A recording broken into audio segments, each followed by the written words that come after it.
My swole babies, welcome back to another episode of the Pink and Powerful Podcast, y'all. I'm here once again asking for your help. I know it's been a little while since I've posted a new episode of the podcast. I have some explaining to do. To be honest, I don't really know what direction to go with this podcast anymore. I'm kind of lost in the freaking sauce once again, and I need your advice. Let me know what you think. Let me know your opinion in the comments because it would really help me. So I can't help but notice when I track my analytics that my podcast episodes, at least the last few I've done, have not performed very well. They have not gotten that many views, and also they haven't really gotten that many comments. So I'm like, are y'all just not vibing with the pod? And I have some options of what I'm thinking about doing, and cast your vote in the comments which option you think I should do. Option one, which I've done this before, is just to start a new YouTube channel for my podcast, which I actually do have a different YouTube channel for my old podcast, Philosophy. Who knows?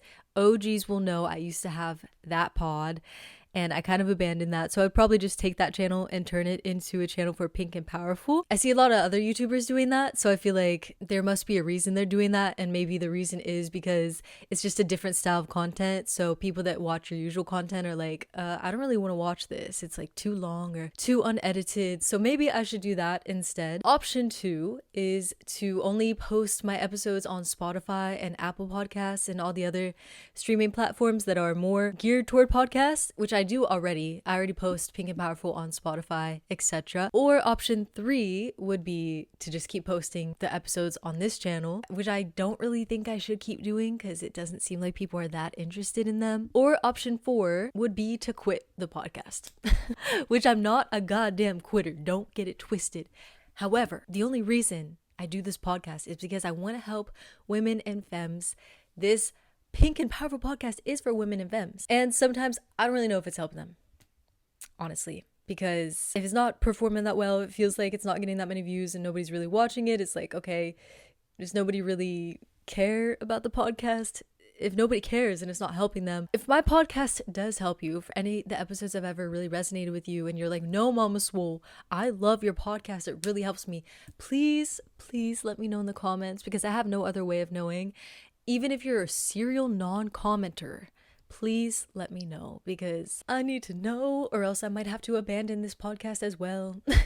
Because it's honestly, I have so much on my plate, and if I'm putting all this time and energy into something and it's not actually helping people, then it's kind of a waste of time, I think, honestly. So let me know, like I said, your vote in the comments. Should I do option 1, 2, 3, or 4? Actually, I just realized there is another option. Option 5 would be to also keep doing the podcast on this channel, but change the format, or like change the topics. Maybe talk about more fitness things, because I feel like my podcast is more of like a self-help type of podcast, and I know people really watch my content for fitness. I think a majority of you do. So yeah, maybe I should just make it more about fitness. I don't know. Let me know. Yeah, man, this is just gonna be a yapping episode. I'm just gonna yap about my life. I did make a poll the other day, and a lot of people voted that I should talk about my personal life more in the podcast. So here we go. Life update time. We're still celibate. Next week makes 3 months. Next Friday, 3 months celibate. How fucking cool is that? It's honestly so cool. I feel amazing, and I feel really happy. So there's my update for you. I know it's a short, quick little update, but there it is. I have been going through a little bit of self-doubt, though. I can't lie. Not about celibacy, but about social media. Guys, I go through this all the fucking time. I wish it would stop. I wish the self-doubt could just go away forever, but unfortunately, that's not how it works. And I wish I could just be like, oh yeah, I'm 100% confident every single day, and I just believe in myself every second that I'm awake and alive. But the reality is that's not true, and I don't want to be a liar, and I don't want to be a fake and a fraud. So I'm just gonna be honest and say, yeah, there's a lot of days where I'm like, should I like keep going? Cause I feel like I'm not really getting anywhere. And then I compare myself to other people, and I'm like, dude, I want to be where they are. Like, what the actual fuck? Why do I not have this? And I get into that victim mindset, and I just start like beating myself up and complaining, and ew, I don't even like saying it out loud, but it's true. And I think it's human, and I honestly do think everybody goes through it, no matter how confident they are. So I don't know, I just want to share it, because if somebody else would share these things and I was hearing about them, I would feel less alone. And I want you to feel less alone if you're going through self-doubt or any negative emotions right now, which I don't know if I should say negative emotions, because my therapist told me we shouldn't label emotions. Emotions are just emotions. They're not good or bad, which I agree with. I think self-doubt is a difficult thing to feel, though. I will say that. And I don't want to sit around feeling sorry for myself. I really don't. So I try my best to just punch that thought in the face and be like, shut up, you little demon. I'm not gonna think this way. I'm gonna believe in myself and keep going. And here's the thing, I will keep going when I want something so goddamn bad. I've been doing YouTube and social media for 5 or 6 years now, and some days I'm just like, dude, what? I should be way further. But some other days I'm like, no, I've come a really long way and I'm proud of how far I've made it.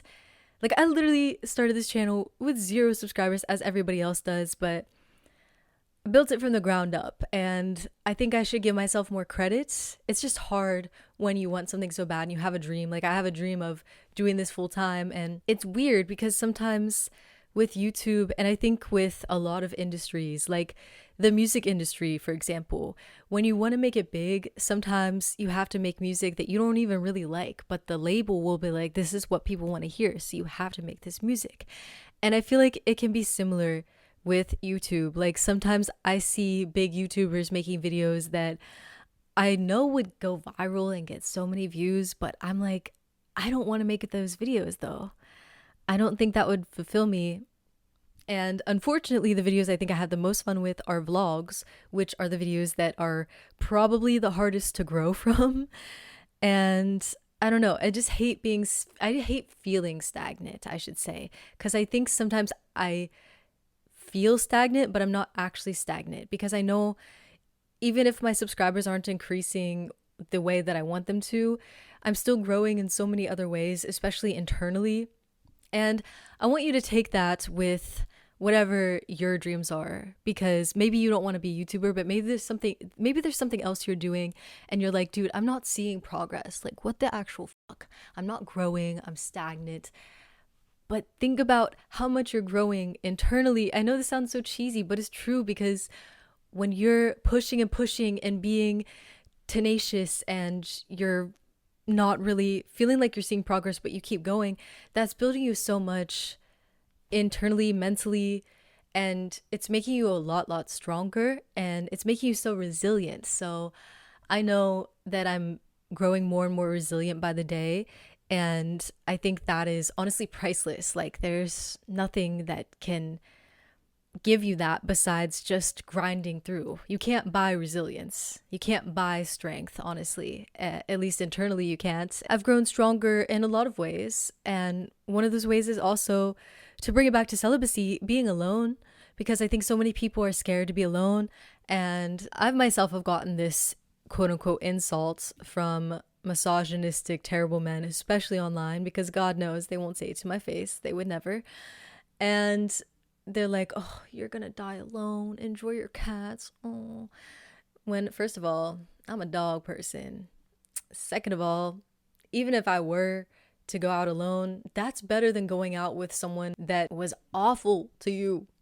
Like, it is so much better to be alone. And I want to really drive this into the ground, this point. It is so much better to be alone than to be with the wrong person. Let me say it again. It's so much better to be alone than to be with the wrong person. So don't ever let somebody try to fearmonger you into a relationship with somebody that you're not happy with, or that doesn't treat you right, just because they're like, oh, but would you rather be alone? Yes, I would. I would much rather be alone. Being alone is not a bad thing. And one of my favorite bodybuilders, Tom Platz, he said, if you want to be strong, learn how to be alone. That is where real strength is built. When you are strong enough on your own, you don't have to depend on anybody. You don't have to have validation from anybody. It's beautiful. It's a beautiful feeling. I'm just trying to focus on things like that in the ways that I am growing. And I'm trying to be strategic with YouTube still, even though I feel like lost a lot of the time. And I do think self-doubt is part of any process, any journey that you go on. I think there's going to be moments where you're going to have ups and downs, and that's normal. And it's important to remember that, because I think that we've all been tricked into thinking that journeys are supposed to be perfect and highs all the time, and you're just going up and up, and that's just not reality. If I keep believing in myself and just believing that I'm gonna get to where I want to be, I don't care if it takes 5 years, 10 years, that's fine. Because the other thing is, if you're doing something that you love and you're happy about it and you're passionate about it, it doesn't matter how long it takes, because it's just about enjoying the journey. So yeah, man, I'm just trying to juggle enjoying the journey, but also being strategic enough to also see progress on my YouTube channel and see growth and just resonate with people and help people and